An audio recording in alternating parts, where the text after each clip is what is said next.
اللہ ربا وبالاسلام دینا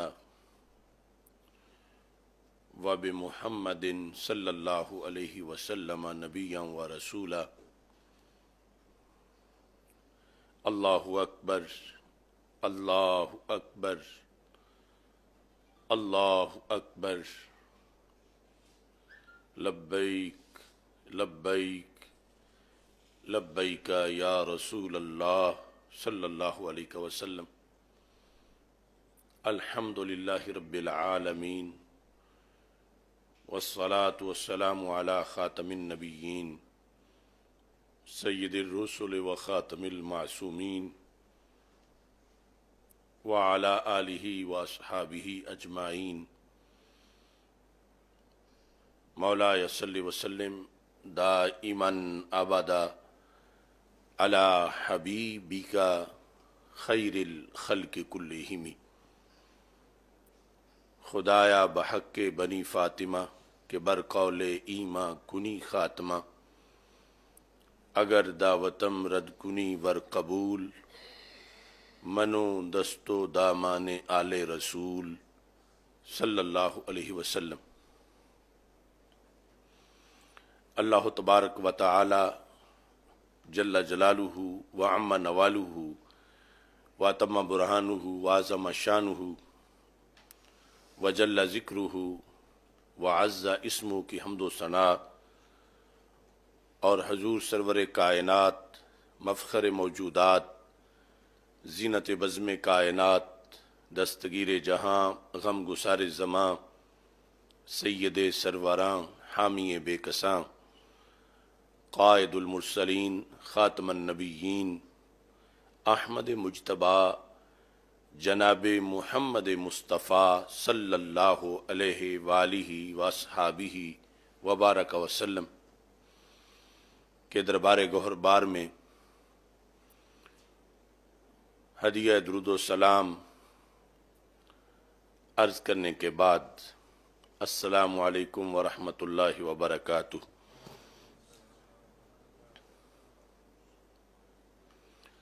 ناظرین، حاضرین، سامعین، ماہ رمضان المبارک کے معطر، منور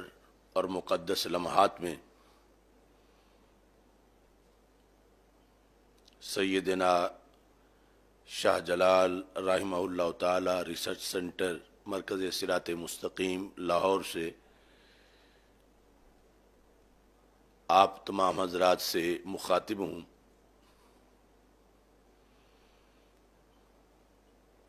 آج کی خصوصی گفتگو حجاز مقدس سے ریلیٹڈ ہے۔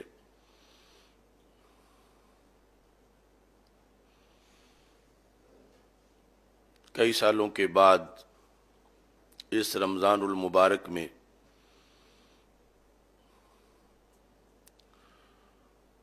29 مارچ اور 30 مارچ کی درمیانی رات کو لاہور سے مدینہ منورہ کی فلائٹ پر روضہ رسول صلی اللہ علیہ وسلم کی زیارت اور عمرہ کی ادائیگی کے مقصد کے لیے بدنالہ چیز نے سفر کیا۔ دیگر بہت سے ساتھیوں کے علاوہ محمد عبداللہ سرور جلالی بھی میرے ہمراہ تھا، اور یہ سفر گزشتہ کئی سال کی پابندیاں جو پاکستان میں تھیں فورتھ شیڈول کی وجہ سے، ان کے اختتام پر ہماری بڑی حسرت تھی، جس کے نتیجے میں عقیدت و احترام کے زیر سایہ مدینہ منورہ ایئرپورٹ پر ہمیں پہنچنے کا شرف حاصل ہوا، لیکن سعودی حکام نے سعودیہ میں انٹری دینے سے انکار کیا،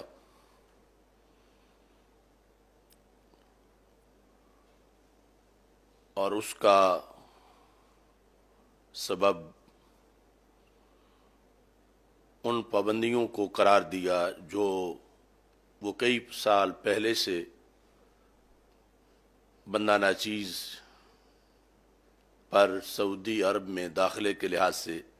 لگا چکے تھے، جس کی وجہ سے مجھے اور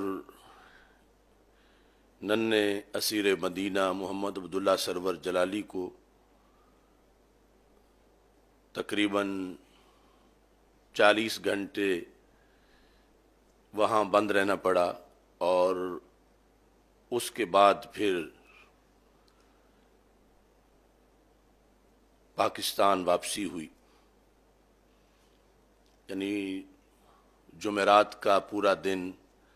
پھر جمعرات اور جمعہ کے درمیانی رات، اور پھر جمعے کا دن، جمعے کے روز پچھلے وقت پھر ہماری واپسی ہوئی، اور رات ہم لاہور پہنچے۔ یہ کئی وجوہ سے ڈسکس کرنے کے لائق امور ہیں، کیونکہ بندہ ناچیز رمضان المبارک میں تراویح کے اندر قرآن مجید کی تلاوت کے لحاظ سے خصوصی مصروفیت رکھتا ہے۔ اس سے پہلے مدینہ منورہ میں بھی قرآن مجید کئی بار تراویح میں سنانے کا شرف حاصل ہو چکا ہے، اور اس بار بھی یہی ارادہ تھا، کیونکہ 8 پارے ہم یہاں پڑھ چکے تھے اور باقی وہاں جا کر مکمل کرنے کا ارادہ تھا، لیکن پھر جب وہاں سعودی عرب میں داخلہ نہ ملا تو واپسی پر وہی اپنا معمول شروع کیا، اور اللہ کے فضل سے یعنی اس سال مسلسل جو میں مصلی سنا رہا ہوں تو یہ 41واں مصلی ہے جس میں مصروف ہوں۔ تو اس مصروفیت کی بنیاد پر جلد اس گفتگو کے لیے وقت نہیں نکال سکا، اور آج میں یہ چاہتا ہوں کہ اس سلسلہ میں مختصر سی گفتگو کی جائے۔ تو سب سے پہلی بات تو یہ ہے کہ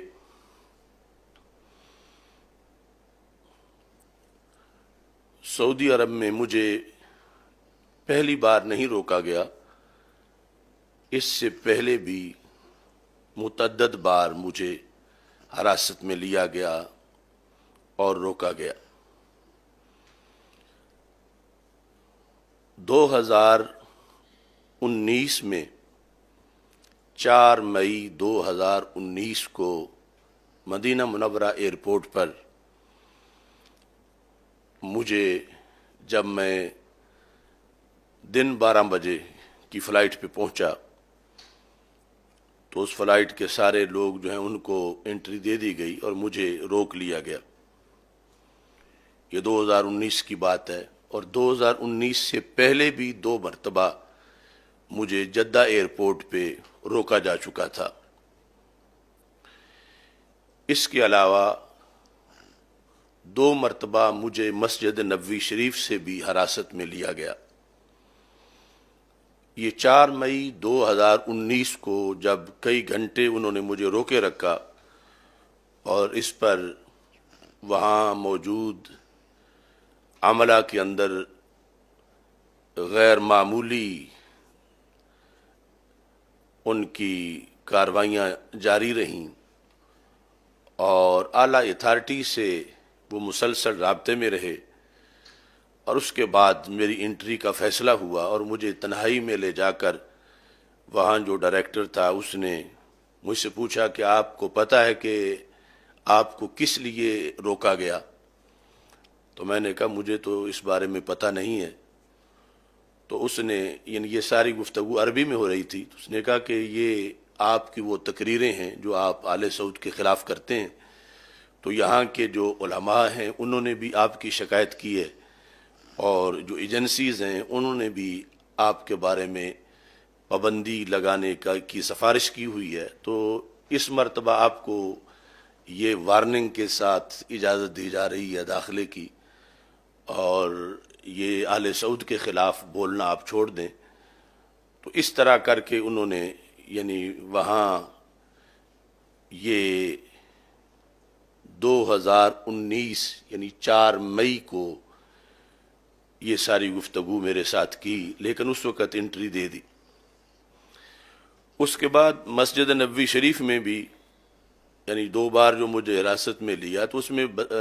ظاہری کوئی سبب نہیں تھا، اور وہ متووں نے نہیں پکڑا تھا بلکہ انٹیلیجنس کے لوگ تھے، اور مجھے اس حالت میں پکڑا تھا کہ جب میں بالکل تنہا بیٹھا ہوا تھا، بلکہ ایک مرتبہ تو نفل پڑھ رہا تھا اور دوسری مرتبہ تنہا بیٹھ کے درود شریف پڑھ رہا تھا۔ یعنی ایک تو ہوتا ہے جس طرح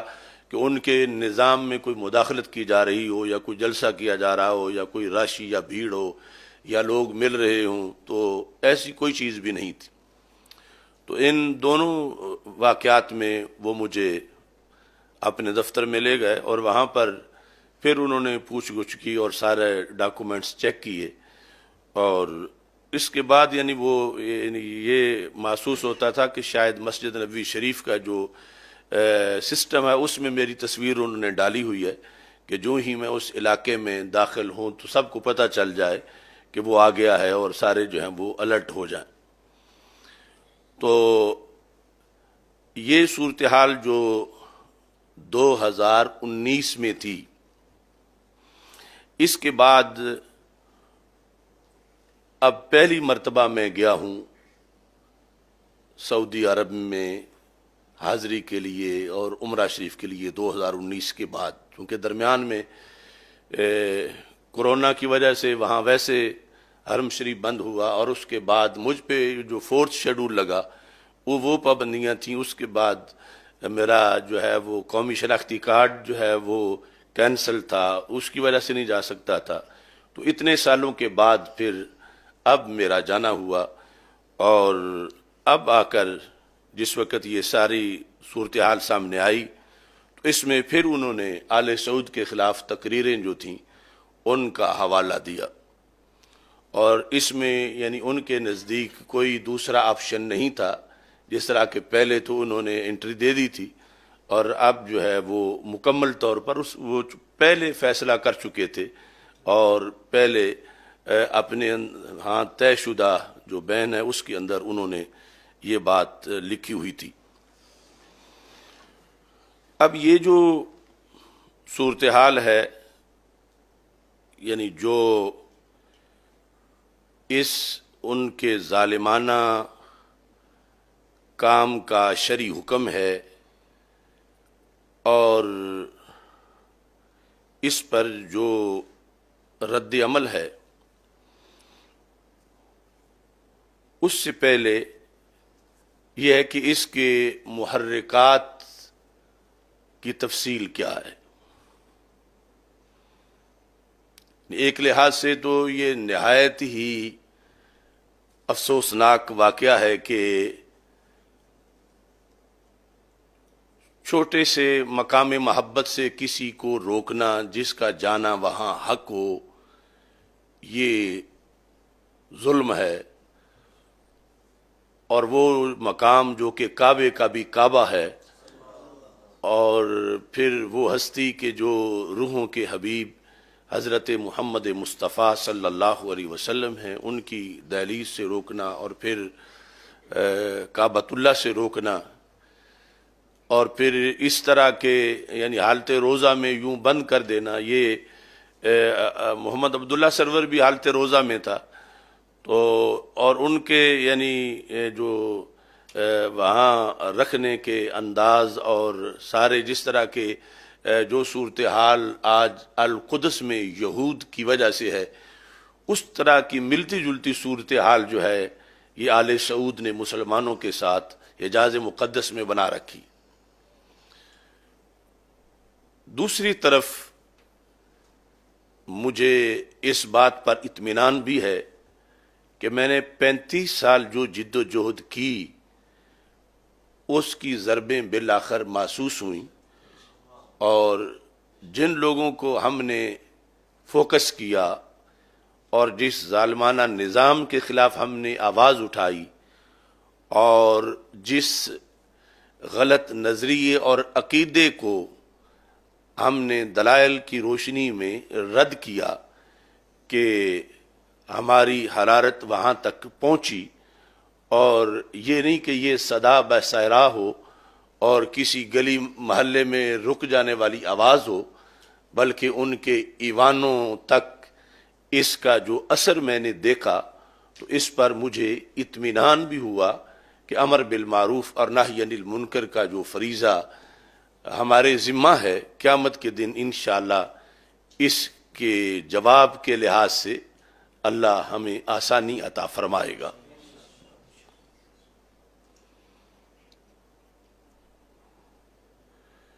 گرتے ہیں شاہ سوار ہی میدان جنگ میں، وہ طفل کیا گرے جو گھٹنوں کے بل چلے۔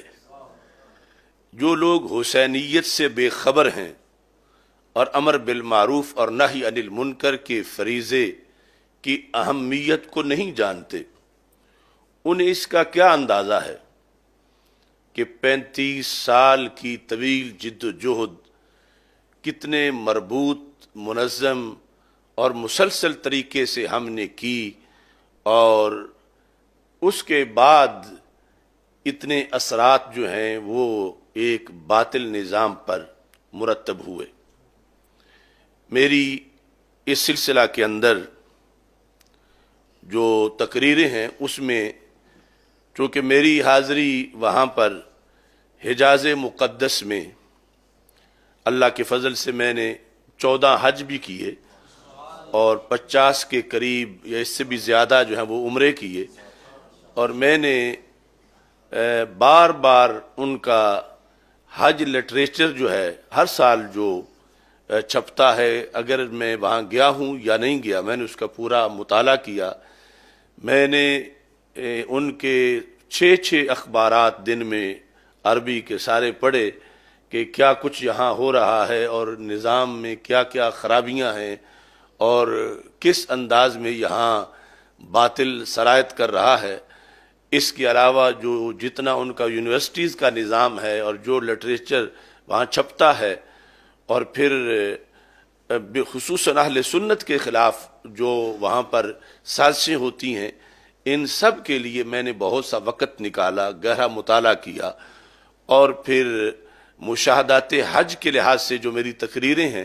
ہر حج کے بعد کئی جمعوں تک میں نے اس کے اندر جو ان کی شرعی غلطیاں ہیں، فقہی غلطیاں ہیں، سیاسی طور پر جو وہ اسلام کو نقصان دے رہے ہیں، اس سلسلہ میں بندہ ناچیز نے آواز اٹھائی۔ اور اس کے ساتھ جس بیس پر ان کی سلطنت قائم ہے، شرک کا انجینئرڈ فتویٰ جو مسلم امہ پر لگایا گیا تھا، اس کی جڑیں کاٹنے کے لیے میں نے عقیدہ توحید سیمینارز کا انعقاد کیا، اور وہ اللہ کے فضل سے بڑے بڑے سیمینار منعقد ہوئے، پاکستان میں نہیں بیرون ملک میں بھی وہ سیمینارز میں نے منعقد کیے، اور میری تقریریں وہ وہاں تک پہنچیں، اور جو معیار الوہیت کے اندر انہوں نے گڑبڑ کی ہوئی ہے، اور شرک خفی کو جو شرک جلی قرار دے کر انہوں نے جو فتویٰ لگایا ہوا ہے، اس کے لحاظ سے بھی اللہ کے فضل سے مجھے وہ کاوش کرنے کی توفیق دی جو اس دور میں شاید ایک خصوصی اعزاز ہے۔ تو اس میں بھی یعنی ان تک جو ہمارا اثر پہنچا، وہ انہیں ایک مستقل غصہ ہے کہ اپنے دلیل کی روشنی میں تو اس کا جواب نہیں دے سکے، لیکن چونکہ ہم نے ان کو دلائل کی روشنی میں بے نقاب کیا، عقیدہ توسل کے لحاظ سے، آثار رسول صلی اللہ علیہ وسلم کے لحاظ سے، برکت اور تبرک کے لحاظ سے، سیدہ طیبہ آمنہ رضی اللہ تعالی عنہا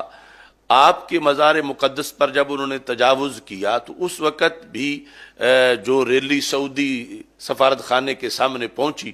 وہ یادداشت پیش کرنے کی ذمہ داری میری ہی تھی، اور اس کے علاوہ جب بھی کوئی ایسا موقع آیا کہ جس میں حجاز مقدس کے تقدس کے خلاف انہوں نے کوئی بھی کام کیا تو اس کے خلاف ہمیں آواز اٹھانے کا موقع ملا، جس میں انہوں نے جب یہ میوزک کلب بنائے، مندر بنائے، گرجے بنائے اور مودی کو ایوارڈ دیا یا اسرائیل کو تسلیم کیا، یہود و نصارہ سے دوستی کی پینگیں بڑھائیں، جس طرح کے بھی ناجائز کام انہوں نے کیے تو اللہ نے ہمیں شرف دیا کہ ہم نے بر وقت ان کے خلاف آواز اٹھائی اور انہیں لا تتخذوا الیہود والنصارى اولیاء، یہ اللہ کا فرمان، اور اخرج الیہود والنصارى من جزیرۃ العرب، رسول پاک صلی اللہ علیہ وسلم کا یہ فرمان، اور اس طرح کے جو دیگر فرامین ہیں وہ ہم نے ایک ایک کر کے ان کو پڑھ کے سنائے اور ان کو جھنجھوڑا، اور یہ تھا کہ انہیں پہنچ کتنا رہا ہے اور کیسا رہا ہے، لیکن اب یقین ہوا کہ یقیناً ان کو پہنچا ہے اور اس پر یہ اثرات بھی مرتب ہوئے ہیں۔ اس سلسلہ میں جس وقت محمد بن سلمان جو موجودہ ولی عہد ہے، اس نے پاکستان میں آنا تھا اور خصوصی طور پر اس کا پاکستان کے اندر استقبال کیا جا رہا تھا، تو میں نے یہ ضروری سمجھا کہ اب یہ موقع ہے کہ ہمارے جو مطالبات ہیں وہ ہائی لائٹ کیے جائیں، کہ کسی بھی ملک میں جب کوئی سربراہ آتا ہے تو اس سے ریلیٹڈ آواز اس وقت بلند کرنا زیادہ اہم ہے، اگرچہ اس وقت سب کو چپ کرا دیا گیا تھا، اور اس کے آنے پر پوری طرح فیس بک اور ہر طرح یہ تھا کہ کوئی بھی کسی طرح کی بات نہ کرے، لیکن اللہ کے فضل سے ہم نے پھر بھی اپنی بات پورے زور کے ساتھ، آواز کے ساتھ بلند کی تھی، اور اس میں یہ کھلا خط جو ہے محمد بن سلمان کے نام یہ ہم نے شائع کیا تھا، یہ اردو میں بھی تھا اور انگلش میں بھی تھا، اور اس کے علاوہ جو ہے یہ عربی میں بھی 3 زبانوں میں یہ خط ہم نے اس وقت اس کے نام لکھا اور اس میں مطالبات کیے۔ اس میں بھی ہم نے یہ کہا کہ مقدس سرزمین پر میوزیکل شوز اور کھیلوں کے میدانوں میں عورتوں کی شرکت اور عورتوں کو ڈرائیونگ لائسنس دینا اور عورتوں کو غیر محرم مردوں کے ساتھ ٹیکسی چلانے کی اجازت دینا اور عورتوں کو اکیلے جا کے ہوٹلوں میں کمرے بک کروانا، اور اس طرح کی یہ ساری چیزیں جو ہیں یہ اچانک بہت زیادہ تیزی کے ساتھ جدت آ رہی ہے، اس بے لگام جدت کو روکا جائے۔ اور پھر ساتھ یہ مطالبہ کیا کہ ایک طرف تو یہ میوزیکل شوز ہو رہے ہیں اور دوسری طرف محفل میلاد پہ پابندی ہے، تو یہ مطالبہ تھا ہمارا کہ جب العید الوطنی منائی جاتی ہے، الیوم الوطنی منایا جاتا ہے، سعودی عرب کا جو قومی دن ہے، ان کی اپنی حکومت کا، ان کے قبضے کا جو دن ہے، تو وہاں پر یوم میلاد رسول صلی اللہ علیہ وسلم پر کیوں پابندی ہے؟ اور پھر اب یوم میلاد وہاں کرسمس کے لیے یہ لفظ بولا جانے لگا اور باقاعدہ کرسمس منائی گئی سرکاری طور پر، تو جن کی سرزمین ہے، جن کے صدقے کائنات بنی ہے، حضرت محمد مصطفیٰ صلی اللہ علیہ وسلم، آپ کے یوم میلاد کے لحاظ سے ہم نے مطالبہ کیا کہ 12 ربیع الاول شریف کو سرکاری سطح پر اور پورے حجاز مقدس میں یہ یوم میلاد، عید میلاد النبی صلی اللہ علیہ وسلم کی اجازت ہونی چاہیے، اور اس کے علاوہ محافل میلاد النبی صلی اللہ علیہ وسلم کی بھی اجازت ہونی چاہیے۔ اس کے ساتھ ہی ہمارا یہ مطالبہ تھا کہ جب سعودی عرب میں قوم عاد اور قوم سمود اور باقی جو آثار قدیمہ ہیں ان کو باقاعدہ محفوظ کیا گیا ہے، تو آثار رسول صلی اللہ علیہ وسلم کے ساتھ کیوں دشمنی روا رکھی جا رہی ہے؟ اور ایک ایک نشانی ہمارے رسول صلی اللہ علیہ وسلم کی جو ہے اس کو ان لوگوں نے مٹایا ہے۔ تو ہمارا یہ مطالبہ تھا ان سے اس خط کے اندر کہ سارے آثار کو بحال کیا جائے، اور اسی میں یہ مطالبہ تھا کہ جنت البقیع اور جنت المالا کے اندر جو اہل بیت اطہار رضی اللہ تعالی عنہم اور صحابہ کرام رضی اللہ تعالی عنہم اور ائمہ کرام اور دیگر مشاہیر اسلام کے مزارات ہیں، ان کو از سر نو تعمیر کیا جائے۔ اور اس میں اپنی تقریر میں علیحدہ طور پر یہ بھی ہم نے کہا تھا کہ حضرت طیبہ طاہرہ سیدہ فاطمہ الزہرا رضی اللہ تعالی عنہا کے مزار کی تعمیر کی اگر سعودی حکومت اجازت دے گی تو ہم اہل سنت اپنے ذاتی خرچ سے وہ تعمیر کریں گے، بلکہ اپنے کلیجوں سے اس گنبد کو استوار کریں گے۔ اس میں یہاں سعودی عرب میں جو حج کے موقع پر اور عمرہ کے موقع پر فرقہ وارانہ لٹریچر تقسیم کیا جاتا ہے، وہ یہود کے خلاف نہیں ہوتا، نصارہ کے خلاف نہیں ہوتا، ہندو سکھوں کے خلاف نہیں ہوتا، صرف اہل سنت کے خلاف ہوتا کہ اس لٹریچر پر پابندی لگائی جائے۔ اور یہ بھی ضمن ذکر کیا گیا کہ جس وقت تم ہمیں ویزا دیتے ہو وہاں عمرہ کرنے کا اور حج کرنے کا، تمہیں پتہ ہے کہ ہمارے عقائد کیا ہیں، تم یہ جانتے ہو کہ ہم الصلاۃ والسلام علیکہ یا سیدی یا رسول اللہ صلی اللہ علیہ وسلم پڑھتے ہیں،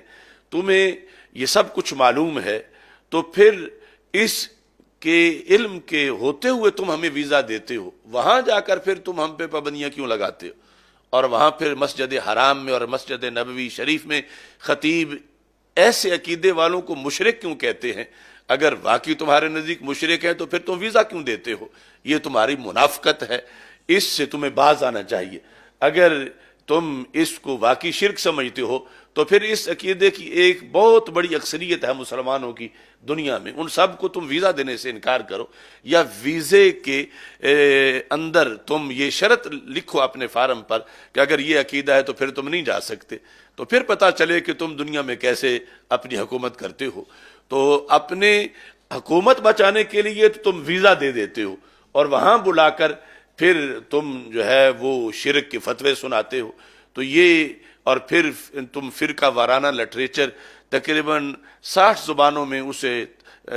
ٹرانسلیٹ کر کے تقسیم کرتے ہو، اور تم دنیا میں نفرت پھیلا رہے ہو، لہذا اس فرقہ وارانہ لٹریچر پر پابندی لگائی جائے۔ اور بالخصوص مسجد نبوی شریف کے اندر جو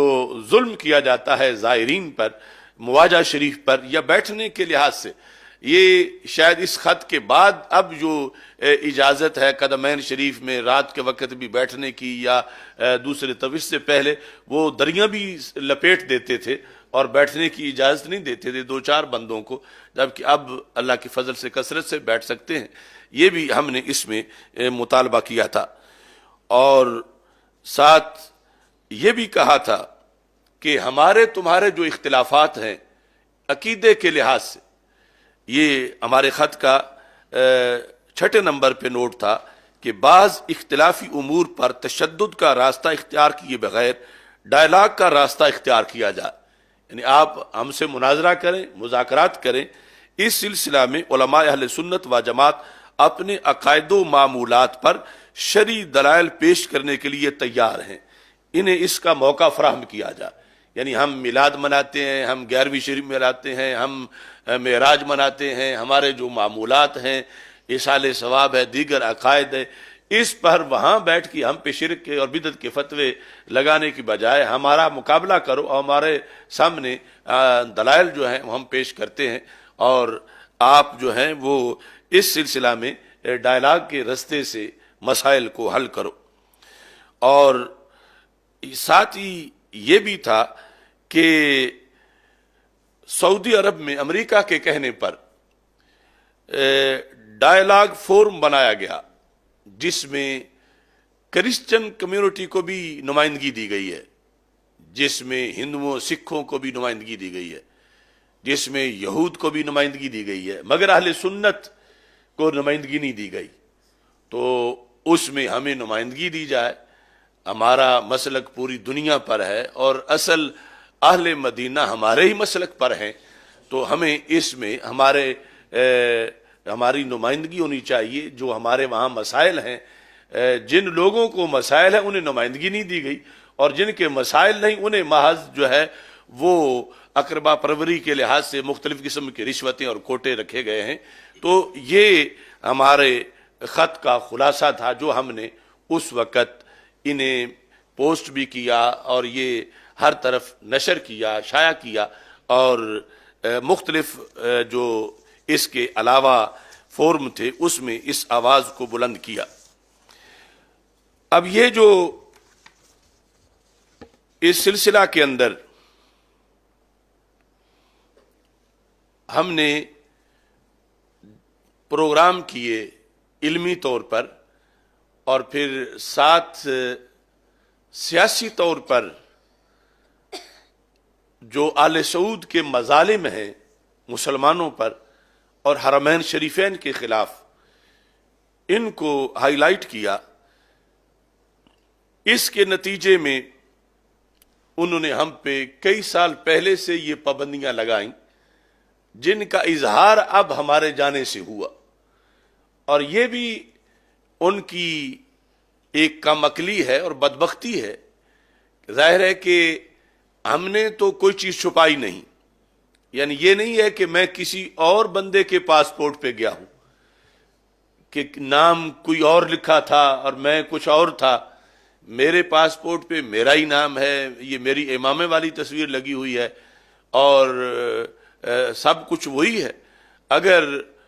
یعنی وہ چونکہ پہلے پابندی لگا چکے تھے تو انہیں ویزے نہیں دینا چاہیے تھا، تو ویزا دینے کے بعد پھر روکنا یہ ایک دوہرا ظلم ہے۔ اور اس میں ہم نے جو کچھ ان لوگوں کے خلاف گفتگو کی وہ قرآن و سنت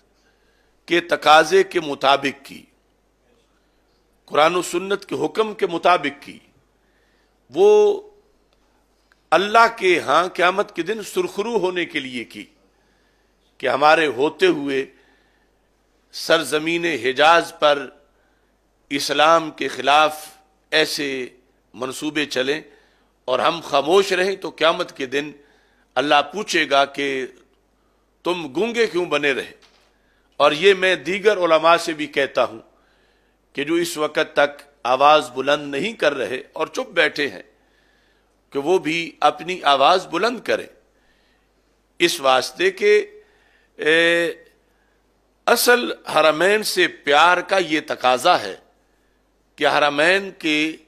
تقدس کی بحالی کے لیے کام کیا جائے۔ حرمین کے ساتھ جو اصل محبت ہے وہ یہ ہے کہ وہاں سے اسلام شروع ہوا، اور جو لوگ اسلام کی خلاف ورزی کر رہے ہیں اور پھر وہاں قبضہ جمایا ہوا ہے، ان لوگوں کا قبضہ جو ہے وہ ہر حال میں غلط ہے۔ بڑے بھونڈے طریقے سے اور ظالمانہ طریقے سے یہ قابض ہوئے، اور یہاں یہ بات بھی قابل غور ہے، ایک ہے وہابیت کے خلاف تقریر کرنا اور ایک ہے آل سعود کے مظالم اور ان کے جو اسلام کو نقصانات ہیں ان کو بیان کرنا۔ یہ دونوں چیزیں ضروری ہیں۔ ہمارے کچھ لوگ وہابیت کے خلاف، نجدیت کے خلاف یا ان عقائد کے خلاف تو تھوڑا بہت بولتے ہیں، مگر جو سعودیت ہے، نجدیت ہے، یعنی آل سعود کے جو مظالم ہیں اس کے خلاف زبان نہیں کھولتے۔ اس میں ہمیں پتہ ہے، ہمیں کئی سال پہلے یہ تجویز دی گئی کہ آپ صرف وہابیت کے خلاف بولا کریں، آل سعود کے خلاف بولیں گے تو اس کی بڑی قیمت دینی پڑے گی۔ تو میں نے یہ کہا کہ یہ وہابیت کا بندر جس مداری کے ہاتھ میں ناچ رہا ہے وہ آل سعود کا مداری ہے، تو سب کچھ تو وہی کرا رہے ہیں، تو یہ کس طرح ہے کہ ہم انہیں غلط وہابیت کو تو کہیں اور جو سب کچھ کروا رہے ہیں، جنہوں نے سارا نقصان اسلام کو پہنچایا ہے، ان کو چھوڑ دیں۔ تو اس بنیاد پر یعنی ان کے مظالم کو بیان کرنا اور جو امر بالمعروف اور نہی عن المنکر کا تقاضا ہے اس کو پورا کرنا یہ ہماری ذمہ داری ہے۔ اب دو چیزیں ہیں، ایک ہے کہ حرمین شریفین کی حاضری کو مقدم کیا جائے، اور دوسرا یہ ہے کہ اللہ اور اللہ کے رسول صلی اللہ علیہ وسلم کے فرامین کے ابلاغ کو مقدم کیا جائے۔ یہ جو کچھ اب ہوا اس کا ہمیں پہلے ہی علم تھا کہ ایسا ہونا ہے، اور کئی سال پہلے سے یہ سارے منصوبے ہمارے سامنے تھے، مگر ہمیں شریعت نے یہ بتایا ہوا ہے کہ ایک وقت وہ بھی تھا کہ جس وقت سرور کونین حضرت محمد مصطفیٰ صلی اللہ علیہ وسلم کے سامنے رکاوٹیں کھڑی کی گئی تھیں، اور ان کے لیے بھی کعبۃ اللہ جانے پر پابندیاں لگائی گئیں اور یہ سارے معاملات ہوئے، لیکن حق اللہ کے رسول علیہ الصلوۃ والسلام کے ساتھ تھا، اور واضح کیا کہ یہ جو دین ہے اس کو پھیلانا مقدم ہے۔ باقی رب ذوالجلال یہ جو ظاہری پابندیاں ہیں، ان پابندیوں کے ہوتے ہوئے بھی لوگوں کے دلوں کو ہی مدینہ بنا دیتا ہے، اور خالق کائنات جل جلالہ اپنے قرب سے یہ سارے قرب عطا فرما دیتا ہے، کیونکہ ظاہری قبضے ان جگہوں پہ غیروں کے بھی ہوتے رہے، یہ کوئی دلیل نہیں ہے۔ اگر آج حجاز پہ آل سعود کا قبضہ ہے تو قبلہ اول پہ یہود کا قبضہ ہے، نہ وہاں ان کے قبضے کی وجہ سے وہ حق پر ہیں، نہ یہاں ان کے قبضے کی وجہ سے یہ حق پر ہیں۔ اب دو چیزیں ہیں، حرمین شریفین کا تقدس اور ہے، آل سعود کی بات اور ہے۔ ہم حرمین شریفین کے تقدس کے وارث ہیں، حامی ہیں، محافظ ہیں، اور اس کو ہر وقت اس کے لیے دل و جان پیش کرنے والے ہیں، مگر آل سعود ہرگز حرمین شریفین کے تقدس کے اندر شامل نہیں ہے۔ ان لوگوں نے جو ظلم کیے اور جو غلط نظریات جو ہیں وہ پھیلائے، اس کی بنیاد پر میری یہ درخواست ہے علماء سے کہ یقیناً ہمیں بڑی پسند ہے، بڑی محبوب ہے حاضری ان مقدس مقامات کی، لیکن اگر یہ لوگ باز نہیں آتے تو ان کے خلاف آواز پورے طریقے سے بلند کی جائے۔ رب ذوالجلال سب کے دلوں کو مدینہ بنا دے گا، رب ذوالجلال یہاں بیٹھے سب کو بہت اعلیٰ قرب کی لذتیں عطا فرما دے گا۔ اور یہ چونکہ جمعے کو ہم حجاز مقدس کانفرنس کر رہے ہیں، اس میں میں دلائل پیش کروں گا کہ سید عالم نور مجسم شفیع معظم صلی اللہ علیہ وسلم نے کس بنیاد پر اور کس انداز سے اپنے عشاق کے لیے اپنا قرب واضح کیا ہے، اور کن شرائط کی وجہ سے یہ ظاہری فاصلے ختم ہو جاتے ہیں اور رب ذوالجلال اپنے عشاق کو دائمی حضوری عطا فرما دیتا ہے۔ تو علماء کرام سے اس سلسلہ میں یہ گزارش ہے کہ وہ یہ چونکہ مرکز پر غلط لوگ مسلط ہیں تو اس کی وجہ سے سارے اسلامی ممالک کے اندر ابتلا اور آزمائش ہے، اور مرکز کے اندر اگر وہابیت نہ ہوتی تو آج پوری دنیا میں مسلمانوں پہ زوال نہ آتا۔ ان لوگوں نے کمر توڑی ہے مسلمانوں کی، شرک کا انجینئرڈ فتویٰ لگا کر مسلمانوں کو کمزور کیا ہے اور یہود نصارہ کو خوش کیا ہے۔ اب یہ اللہ کے بھروسے پر آواز بلند کرنی ہے، ورنہ کچھ لوگ جو ہیں وہ ایک طرف لڑتے ہیں، دوسرے باطل سے صلح کر لیتے ہیں، یا دوسرے باطل سے لڑیں تو پہلے باطل سے صلح کر لیتے ہیں۔ اللہ کے فضل سے یہ ہمارا نعرہ ہے، لا سعودیہ لا ایران، القرآن القرآن، کہ بیک وقت دونوں طرف ہم ان دونوں جہتوں کو کھوٹے سکے کی دو جہتیں سمجھتے ہیں، اور اہل سنت مستقل ہیں، کل بھی مستقل تھے، آج بھی مستقل ہیں، اور ان کا وہ دیس ہے، اور ہر ملک ملک ماست کے ملک خدائے ماست، اور وَاعْلَمُوا أَنَّ الْأَرْضَ لِلَّهِ وَلِرَسُولِهِ۔ تو اس بنیاد پر ہمیں یہ آواز جو ہے وہ پورے زور کے ساتھ بلند کرنی ہے، اور ہمیشہ کی حکومت اللہ کی ہے اور اللہ کے رسول صلی اللہ علیہ وسلم کی ہے۔ یہ آل سعود آج ہے کل نہیں ہوگی۔ اس بنیاد پر ان کا کلمہ ہم سے نہیں پڑھوایا گیا، ہم نے کلمہ پڑھا اللہ کا اور اللہ کے رسول صلی اللہ علیہ وسلم کا۔ اس بنیاد پر اس پر ہم نے قائم رہنا ہے، اور علماء کرام کو میں دعوت دے رہا ہوں کہ انشاءاللہ یہ جو 14 اپریل کا جمعہ ہے اس دن کو یوم حجاز مقدس منایا جائے، اور جمعہ کے خطبہ میں جیسے رمضان المبارک کے موضوعات ہیں اور خصوصاً توبہ و استغفار کے لحاظ سے ان کے ساتھ ساتھ بیت المقدس کی آزادی کے لحاظ سے آواز بلند کی جائے، اور وہاں جو ظلم ہو رہا ہے اس میں پورے پارٹنر ہیں یہ نجدی لوگ اور یہ عرب، کہ جن کی وجہ سے وہاں پر اسرائیل یا اس کا تسلط ہے، اور یہ جو عرب اس کو تسلیم کر چکے ہیں یہ فلسطینیوں کے خون کے سوداگر ہیں۔ تو یہ وجہ بیان کی جائے کہ حجاز مقدس آزاد ہوگا تو قدس آزاد ہوگا، یہ آواز خصوصی طور پر بلند کی جائے، اور جو اس خط کے اندر چیزیں ہم نے بیان کی ان چیزوں کو دہرایا جائے، اور اچھے طریقے سے یہ واضح کیا جائے کہ مسلمان زندہ ہیں اور کسی طرح بھی کلمہ حق کہنے سے، کوئی قربانی دینے سے دریغ نہیں کریں گے، اور انشاءاللہ اپنا پیغام پورے وثوق کے ساتھ بلند کریں گے۔ اس میں اب یہ جو صورتحال ہے اس کے اندر ان کا عمرے سے روکنا اور روضہ رسول صلی اللہ علیہ وسلم کی زیارت سے روکنا یہ قطعی طور پر ایک غیر شرعی کام ہے اور ایک قطعی طور پر ظلم ہے، لیکن ان لوگوں کی عقل کا کیا کہا جائے کہ جو اس غیر شرعی کام کو کسی مقدس ہستی کی طرف منسوب کرنا شروع ہو جائے، یعنی یہ غیروں کی جو چرنے ہیں ان میں چرنے کی وجہ سے ان کی فکری پستی ہے،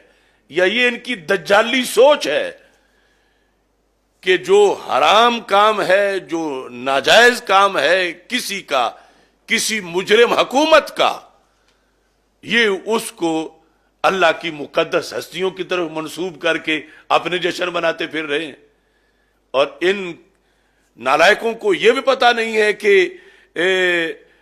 جو حدیث شریف ہے وہ سعودی عرب داخلے کے بارے میں نہیں، وہ مدینہ منورہ کے اندر داخلے کے بارے میں ہے، اور جو بات چل رہی ہے وہ سعودی عرب میں انٹری دینے یا نہ دینے کی ہو رہی ہے۔ وہ ایسا تو نہیں کہ وہ کہہ رہے ہیں کہ باقی شہروں میں پھر لو اور اس شہر میں نہ جاؤ، اور پھر اس سے یعنی انہوں نے مذاق سمجھا ہوا ہے کہ اسلام میں ایک پورا نظام ہے اور پوری تعلیمات ہے قیامت کی علامات کے لحاظ سے، اور اس کی شرطیں ہیں، اور اگر یہ ہمارے خلاف غصہ نکالنے کے لیے آج یہ واویلا کر رہے ہیں تو کیا پھر سارا دین بدلیں گے، سارا اسلام بدلیں گے، ساری علامات بدلیں گے، ساری احادیث بدلیں گے؟ یعنی یہ دجالی سوچ والوں کو کیا ان کا دجال اس نے پہلے 14 حج کیے ہوئے ہوں گے؟ ان دجالی سوچ والوں کے لیے جو ان کا دجال ہوگا اس کو کیا عمرے کا ویزا دیا جائے گا؟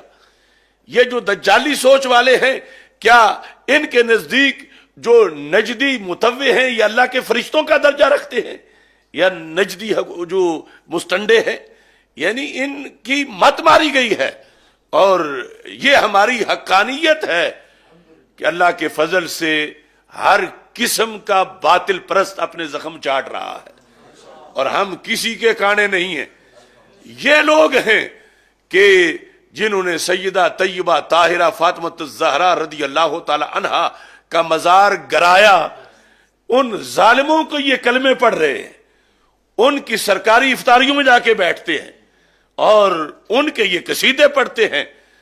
انہیں پتہ ہی نہیں کہ حسینیت کیا ہوتی ہے۔ حسینیت اگر پڑھنی ہو تو انہیں پھر یہ دیکھنا پڑتا ہے کہ کربلا کے راستے میں کتنے یزید آتے ہیں، اور پھر کس انداز میں حضرت امام حسین رضی اللہ تعالیٰ عنہ اپنے ماننے والوں کو قیامت تک کے لیے حوصلے دیتے ہیں، اور ظاہری نظام کس طرح چلتے ہیں۔ یعنی وہ یزید پلید کہ جس نے ادھر حضرت امام حسین رضی اللہ تعالیٰ عنہ کو شہید کروایا، اور پھر وہی آ کر مدینہ منورہ بھی داخل ہوا، اس نے کتنے دنوں تک قتل عام کیا، تو کیا یہ ساری چیزیں سیدہ پاک کی طرف منسوب کریں گے کہ ان کی رضا سے ہی سب کچھ ہوتا رہا؟ تو یہ ظاہری جو لوگ مسلط ہوتے ہیں ان کی اور اپنی اپنی ان کے فطور ہیں اور اپنے اپنے معاملات ہیں. حق قرآن و سنت میں ہے، اور چونکہ مسئلہ معصومیت میں یہ بالکل ان کے پاس کوئی دلیل نہیں ہے، اور اب اس طرح کی دلیلوں پہ گزارے کر رہے ہیں جس کی وجہ سے انہیں یزید کو سلام کرنا پڑے گا کہ یزید تو اچھا تھا اس لیے سجدہ پاک نے اجازت دے دی اور فلاں کو اجازت نہیں دی. یہ کہاں یعنی ان کی عقل ماری گئی؟ یہ ہے تیرے در سے جو یار پھرتے ہیں در بدر یوں ہی خار پھرتے ہیں. یہاں 14 اپریل کی اس دعوت کے ساتھ اس مسئلے پر اس لحاظ سے بھی میں گفتگو کرنا چاہتا ہوں کہ جو حقائق تھے، ہمارا ان سے ٹکراؤ تھا، جو 5 مرتبہ اس سے پہلے انہوں نے حراست میں لیا اور مختلف واقعات ہوئے اور انہوں نے وارننگ دی اور ہم نے اس وارننگ کو مسترد کیا، اور پھر بالخصوص جس وقت یہ 2019 کے بعد میری وہ تقریریں ہیں جس میں انہوں نے جب طواف بند کیا تو میں نے ان کی ایسی تیسی کی، جب انہوں نے حرم بند کیا تو میں نے، جب انہوں نے حج بند کیا تو اس کے خلاف ہم نے اپنی آواز بلند کی، اور پھر جس وقت انہوں نے الریاض کے اندر وہ کنجر سلمان بلا کر وہ میوزیکل شو کیا، وہ بہت زیادہ وائرل ہوا میرا کلپ، یہاں تک کہ اس کی وجہ سے یہ عرب امارات میں بھی ہمارے لوگوں سے وہاں کی ایجنسیوں نے پوچھ گچھ کی اس مسئلے پر انہیں بلا کر، اور یہ ساری صورتحال چلتی رہی. وہ پرانے یعنی سارے ٹکراؤ جس کی وجہ سے وہ اپنا یہ فیصلہ کر چکے تھے. اگر جدید نیا کوئی ایشو سامنے لانا چاہتا ہے یا جس پر بات کی جا سکتی ہے تو وہ تازہ واردات ہے 23 مارچ کی اور 26 مارچ کی. یعنی یہ ہمارا سفر ہے 30 مارچ کا، اس سے پہلے 23 مارچ کو مجھ پر پابندیوں کا ایک مطالبہ کیا گیا، اور 26 مارچ کو میری گرفتاری کا اور مجھ پر پابندی کا مطالبہ کیا گیا. وہ کس نے کیا؟ وہ اس وقت دنیا کا سب سے بڑا ملعون شخص، وہ گیرٹ ولڈرز، اس نے ٹویٹ کیا. وہ نیدرلینڈ کا موزی، اس کے خلاف چونکہ ہمارا فتویٰ ہے تو اس نے 23 مارچ کو جو ٹویٹ کیا تو اس نے کہا کہ مجھے راتوں کو نیند نہیں آتی، ان کا فتویٰ ہے میرے قتل کے بارے میں، اور یہ جو میں نے خاکے بنائے تو اس کی وجہ سے یہ مجھے دھمکیاں مل رہی ہیں قتل کی اور میری نیندیں اڑی ہوئی ہیں. تو میری یہ مطالبہ ہے کہ اس شخص کو گرفتار کیا جائے اور اسے مزید اس پر پابندیاں لگائی جائیں. تو اس کے جواب میں ہم نے ٹویٹ کیا کہ ہمارا فتویٰ فائنل ہے اور ہم بالکل فتویٰ واپس نہیں لیں گے، اور یہ ہمارا فریضہ ہے کہ تیرا سر اتارا جائے. تو اس میں پھر اس نے 26 مارچ کو جواب میں لکھا کہ جلالی کہتا ہے فتویٰ فائنل ہے اور یہ بہت خطرہ ہے، اسے گرفتار کیا جائے. تو اگر کوئی نیا گرفتاری کا ایجنڈا تھا تو وہ گیرٹ ولڈر کا تھا، اور ان لوگوں کی آپس میں دوستیاں بھی ہیں، تو ہو سکتا ہے کہ اس کی وجہ سے یہ انہوں نے پابندی لگائی ہو. لیکن میں یہ سمجھتا ہوں کہ کئی سال پہلے کا جو سلسلہ چل رہا تھا اور بار بار اس سلسلہ میں وہ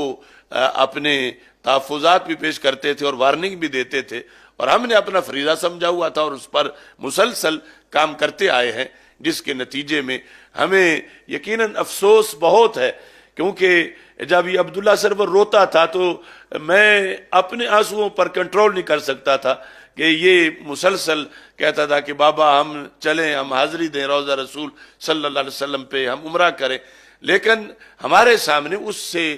بڑا ایشو مقدم تھا دین رسول صلی اللہ علیہ وسلم، اور یہ میں تمام اہل سنت کو ہدیہ تبریک پیش کرتا ہوں کہ ہم وہاں پھسلے نہیں، ہم وہاں بھٹکے نہیں، ہم نے معافی نہیں مانگی. ہم نے اس انداز میں وہاں وقت گزارا ہے کہ اگر کسی نے ان سے میرا پوچھا ہے کہ وہ بیمار ہے اور اس کو ہم دوائی دینا چاہتے ہیں تو انہوں نے کہا کہ اسے تو کوئی خوف کسی کا نہیں، وہ کیسے بیمار ہے، یعنی اس جیسا تو صحت مند ہے ہی کوئی نہ. تو اللہ کے فضل سے ہمارا جو یہاں موقف تھا وہی ہمارا وہاں موقف تھا، وہی آج ہے اور وہی قیامت کے دن انشاءاللہ ہوگا۔ تو اس پر سارے اہل سنت کو سٹینڈ لینا چاہیے، اپنے معمولات کے لحاظ سے، اپنے عقائد و نظریات کے لحاظ سے، اور اس موضوع کے جو تفصیلات ہیں انشاءاللہ گوجرانوالہ میں جمعہ کے دن یہ 14 اپریل کو حجاز مقدس کانفرنس ہم منعقد کر رہے ہیں، اس کے اندر تفصیل سے انشاءاللہ بندہ ناچیز بیان کرے گا۔ یہ چند اشعار جو اس موقع پہ لکھے جب وہاں سے حاضری کے بغیر واپسی ہو گئی، کاش چند دن مجھ کو آستاں پہ مل جاتے، سالہا کی فرقت کے زخم پھر تو سل جاتے، جوں ہی ایک نظر پڑتی ان کے سبز گنبد پر، جوں ہی ایک نظر پڑتی ان کے سبز گنبد پر، موسم محبت میں باغ دل کے کھل جاتے،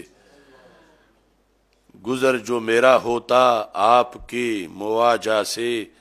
ان کی ایک تجلی سے داغ دل دھل جاتے، داغ دل کے دھل جاتے، گزرتے جو دن میرے ان کے قرب ظاہر میں،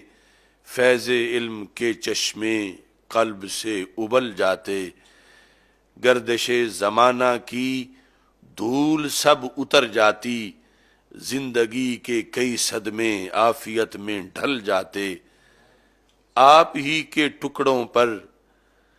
جی رہا ہوں پہلے بھی،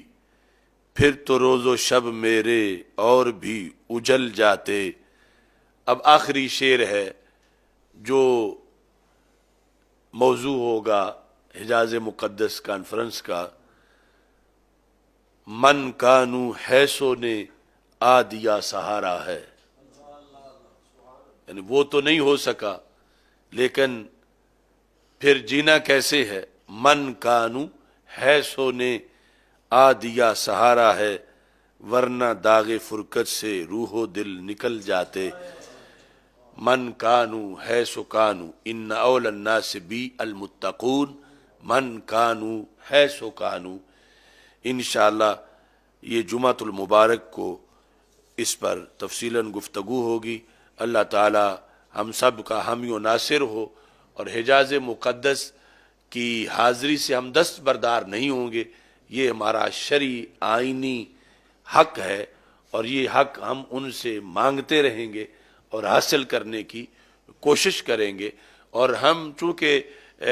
یعنی یہ نہیں چاہتے کہ اس سرزمین پہ بد امنی ہو، چونکہ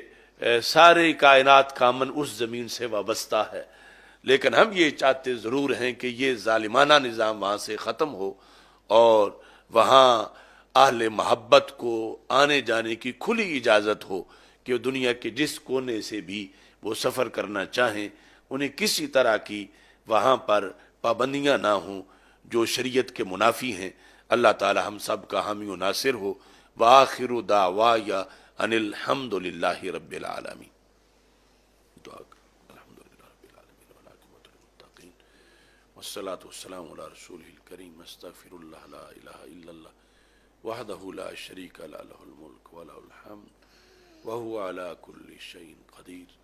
اللہم ارزقنا زیارت المدینۃ المنورہ، اللہم ارزقنا زیارت المدینۃ المنورہ، اللہم ارزقنا زیارت المدینۃ المنورہ، اللہم ارزقنا زیارت المدینۃ المنورہ، اللہم ارزقنا زیارت مکۃ المکرمہ، اللہم ارزقنا زیارت مکۃ المکرمہ،